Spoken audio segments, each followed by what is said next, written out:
오늘 2025년 6월 30일입니다. 미국이 스테이블 코인 규제 법안 지니어스 법을 통과시키기 위해서 얼마나 많은 노력을 했는지 우리가 주목을 해야 되는데, 우리나라는 이런 과정이 생략이 되어 있습니다. 창의력이나 유머, 인내력 이런 것에 전혀 노력을 기울이지 않고 스테이블 코인을 허용하겠다는 의지를 표명을 했습니다. 하겠다는 것은 좋습니다. 그런데 어떻게 해나갈지 생각하면 마음이 무겁다는 말입니다. 앞으로 스테이블 코인 관련 사업들이 얼마나 생겨날지 모르겠습니다. 좋은 방향으로 가는 거야 얼마든지 환영할 일이지만, 국민들을 혼란스럽게 하는 스테이블 코인을 빙자한 사건들이 얼마나 우후죽순처럼 생겨날지 그것 또한 초미의 관심거리 아닐 수 없습니다. 공부를 하지 않으면 안 되는 시간이 왔습니다. 스테이블 코인 공부하기에 앞서서 비트코인을 먼저 알아야 됩니다. 비트코인을 알면 스테이블 코인을 이해할 수가 있습니다. 비트코인을 모르면 스테이블 코인을 이해할 수도 없다는 말입니다. 지금은 거시경제의 변수 등의 영향으로 비트코인 가격이 단기적으로는 숨고르기 구간에 들어간 모습입니다. 하지만 이런 흐름 속에서도 고래의 지갑 수는 꾸준히 증가 중이고, 이들 지갑 대부분은 거래소 외부 콜드월렛으로 이동을 하고 있습니다. 이것은 단기 매매가 아니라 장기 보유와 축적에 대한 강한 신념이 작동하고 있다는 증거라고 볼 수도 있습니다. 이런 흐름과 맥을 같이 하는 소식이 하나 더 있기는 한데, 코인베이스 CEO 브라이언 암스트롱이 최근 자신은 매주 정기적으로 비트코인을 매수하고 있다 이렇게 밝혔습니다. 그리고 지금이야말로 장기 보유의 적기라는 메시지를 함께 전했습니다. 이건 단순한 개인의 투자 포지션이 아닙니다. 세계 최대의 상장 암호화폐 거래소라고 할 수 있는 그 대표가 공식적으로 비트코인을 매수하고 있다는 것은 시장에 보내는 신뢰의 시그널로 볼 수도 있습니다. 즉, 코인베이스는 비트코인을 단순한 거래 수단이 아닌 전략적 자산으로 바라보고 있다는 뜻이기도 하고요. 이것은 기관 투자자들과 장기 보유자들에게도 큰 심리적 안정감을 줄 수 있지 않습니까? 그리고 며칠 전에 미국 상원은행위원회 청문회에서 제롬 파월 연준 의장이 한 발언이 큰 파장을 일으키고 있습니다. 2023년에 연준이 채택했던 디지털 자산 관련 보수적 지침은 그 시기에 업계의 대형 실패들 그리고 사기 사건에 대응한 것이었다 이렇게 말했는데, FTX나 테라루나 같은 큰 사건들이 있었죠. 지금은 업계의 성숙과 규제기관의 이해도 향상에 따라서 기존 지침들을 재검토 중이다 이렇게 말했는데, 이 말은 굉장히 중요합니다. 연준이 암호화폐 산업을 보는 시각이 바뀌고 있다는 점을 공식적으로 인정한 첫 사례이기 때문입니다. 이번 청문회에서 또 한 사람 주목받은 인물은 신시아 루미스 상원의원인데, 루미스 의원은 2023년 1월 27일 연준이 발표한 성명 내용을 지적하면서 이 성명이 사실상 디지털 자산 산업을 은행 시스템에서 고립시키기 위한 정부와 연준의 공동작전이 아니었나 이렇게 비판을 하면서, 이른바 오퍼레이션 초크 포인트 2.0이라는 말이 여기서 나오는데, 루미스 의원은 지금 상원을 통과한 스테이블 코인 규제법 지니어스 법과 그동안의 연준의 지침이 충돌하고 있지 않느냐며, 연준은 지금까지의 지침을 철회할 계획이 있느냐 이렇게 물었습니다. 이에 대해서 파월 의장은 연준의 지침은 암호화폐뿐 아니라 광범위한 금융 리스크를 포함한 것이므로 검토를 한 다음 서면으로 답하겠다 이렇게 밝혔습니다. 확답은 피했지만은 사실상 기존 강경 정책의 수정 가능성을 처음으로 인정한 발언이었다고 볼 수 있습니다.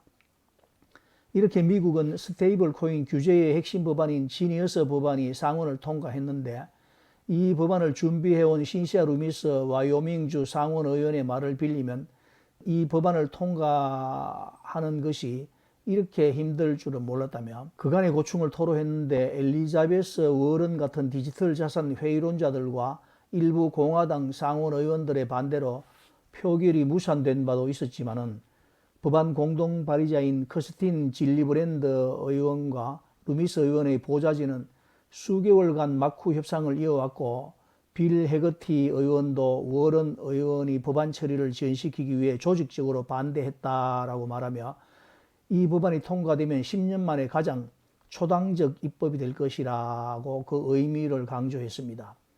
노미스 의원은 이제 더 이상 입법할 근육 기억이 없다 그렇게 말하면서 그게 우리의 일임에도 불구하고 매우 답답하고 힘들다 그렇게 토로를 했습니다.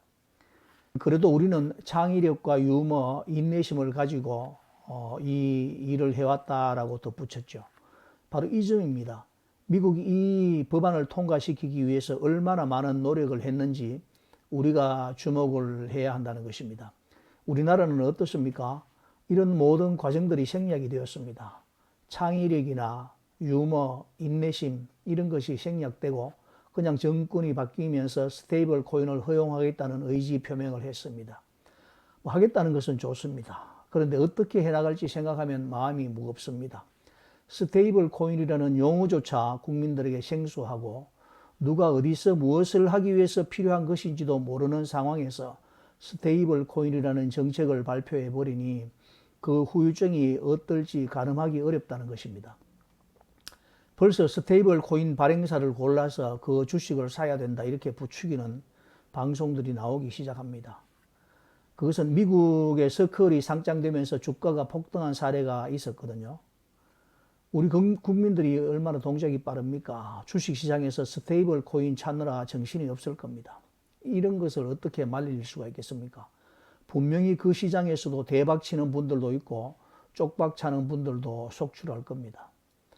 앞으로 스테이블 코인 관련 사업들이 얼마나 생겨날지 모르겠습니다. 좋은 방향으로 가는 거야 얼마든지 환영할 일이지만 국민들을 혼란스럽게 하고 스테이블 코인을 빙자한 사건들이 얼마나 우후죽순처럼 생겨날지 그것 또한 초미의 관심거리가 아닐 수 없습니다.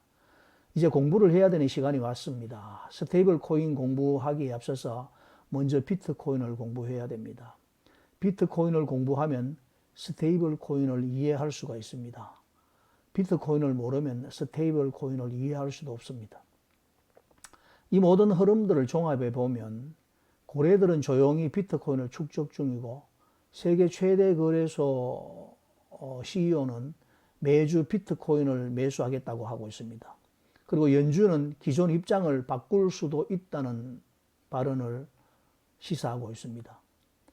이걸 단순한 시세 조정 구간으로 볼 것이 아니라 디지털 자산이 제도권 금융 시스템 안으로 들어가는 흐름의 일부로 봐야 되는 것입니다. 지금 우리는 비트코인의 제도화의 시작점에 서 있다고 볼 수가 있습니다.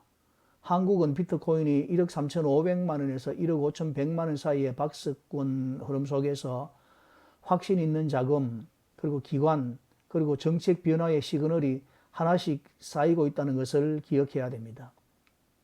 이런 흐름을 읽을 줄 아는 눈이 바로 장기 투자자의 경쟁력이라는 말입니다.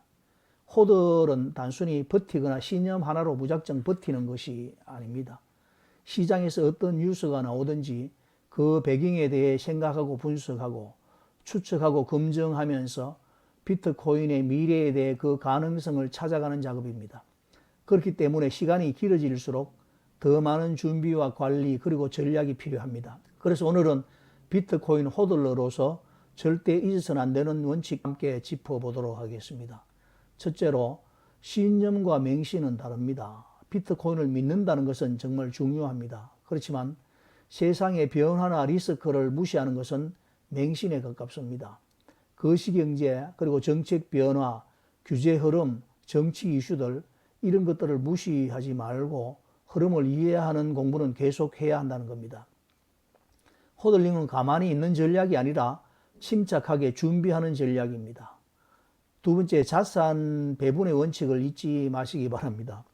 어떤 분들이 이렇게 물어보십니다. 호들러님, 저 비트코인에 다 넣었는데 괜찮겠습니까? 이렇게 묻습니다. 안 괜찮습니다. 비트코인에 다 넣고 살아갈 방법이 있으면 괜찮은데 그렇지 않다면 버틸 수 있는지 먼저 살펴봐야 됩니다. 버틸 수 있어야 괜찮은 겁니다.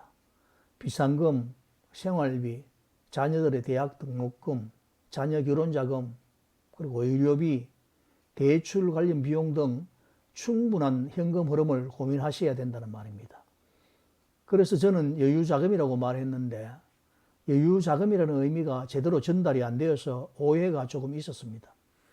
없어도 되는 현금, 즉 잃어버려도 되는 현금이라고 오해하는 분들이 계시던데, 그게 아니고 기본적인 현금 지출을 제외한 저축 가능한 자산이라고 해야 될까요? 절대 잃어버리면 안 되는 자산, 꼭 지켜야 하는 자산이라는 뜻입니다. 투자 운용사 같은 방식이 아니고 개인은 좀 더 보수적으로 투자하는 것이 좋습니다. 너무 과도한 레버리지 투자는 지양하셔야 된다고 했습니다. 이걸 갖추지 않고 장기 투자하겠다는 것은 사실상 고통의 시간을 견디지 못하고 중간에 탈락하게 되는 지름길이 되는 것입니다. 장기 투자자는 버티는 사람이 아니라 살아남는 사람입니다. 세 번째, 지갑의 보안인데 셀프 커스터디는 책임입니다. 장기 보유자일수록 프라이빗 키와 콜드 월렛을 반드시 직접 관리하셔야 됩니다. 거래소에만 맡겨두는 것은 결코 현명한 방법이 아닐 것입니다. 거래소에는 단기적으로 거래할 만큼 운용할 만한 수량만 두시는 것이 좋습니다. 니모닉 문구는 반드시 안전한 곳에 보관하시고 누구에게도 알려주지 마시기 바랍니다. 1초의 실수로 10년의 신념이 날아갈 수도 있습니다. 그리고 네 번째, 가족과의 공유 또는 법적 대위에 관한 것인데, 이건 좀 조심스러운 얘기지만 꼭 드리고 싶습니다. 혹시라도 예기치 못한 상황이 도래했을 때 가족들이 이 비트코인의 존재를 알지 못하면 그 자산은 로스트 코인이 되고 말 겁니다. 로스트 코인은 남은 코인의 가치만 올려줄 뿐이지 자신과 가족에게는 아무것도 남겨주지 못합니다. 최소한의 정보 공유에 대한 대비는 하셔야 됩니다. 다섯 번째, 퍼드와 포모에 휘둘리지 마십시오. 비트코인 채굴 금지, 거래소 해킹, 고래가 던지고 있다, 이런 뉴스들 몇 년 전에도 있었고 지금도 있고 앞으로도 나옵니다. 그때마다 공포에 흔들리면 호들러로서의 신념은 유지되지 않습니다. 또 반대로 비트코인 10억 간다, 지금 사지 않으면 손해, 이런 말에 흥분해서 추격 매수하는 것도 똑같이 위험합니다. 정보의 홍수 속에서 중심을 잡는 훈련, 이건 호들러의 생존 전략입니다. 여섯 번째, 탈출 전략은 반드시 가지고 있어야 하는데, 저는 죽을 때까지 안 팔 겁니다, 이렇게 말씀하시는 분들이 계십니다. 물론 훌륭한 각오입니다. 하지만 전략이 없는 각오는 위험합니다. 언제 어느 정도 비중으로 어떤 상황에서 일부 현금화할지, 혹은 자녀들에게 어떻게 남겨줄지, 이것은 단순한 매도 계획이 아니라 인생 설계에 가까운 문제라는 것입니다. 비트코인 호들러란 단순히 오래 들고 있는 사람이 아닙니다. 신념과 정보, 그리고 전략과 현실을 함께 갖춘 사람, 그 사람이 진짜 호들러입니다. 저도 그렇고 이 채널을 보는 여러분들도 그렇고 단순한 보유자가 아닌 살아남는 장기 투자자가 되기를 진심으로 바랍니다. 오늘 영상이 도움이 되셨다면 구독과 좋아요 그리고 알림 설정 정중히 부탁드리겠습니다. 비트코인 호돌이였습니다. 빰.